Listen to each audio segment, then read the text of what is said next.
Merhaba arkadaşlar, Doyumsuz Lezzetler kanalımıza hoş geldiniz. Bugün size fırında sütlaç, karamelli sütlaç tarifimi vereceğim. Malzemelerimiz bunlar. Hadi tatlı yapmaya başlayalım. Pirinçlerimizi güzelce yıkadıktan sonra 2 su bardağı suyumuzu içine koyuyoruz. Pirinçlerimiz pişerken biz de ayrı bir tencereye 1 litre sütümüzü koyuyoruz.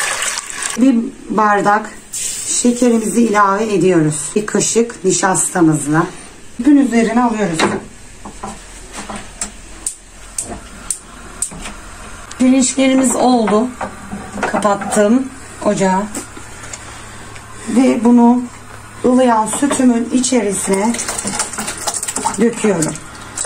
Karıştırıyoruz.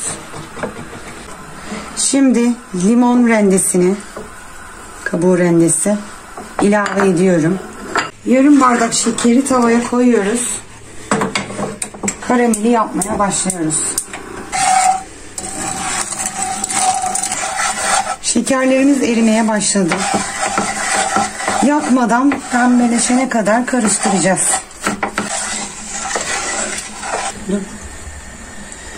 Karamelimiz pembeleşti. Altını kapatıyorum. Sütlacımız da oldu. Onu içine karıştıracağız. Sütlacımız pişti. Kaselerimizi birazdan alacağız. Sonra fırına.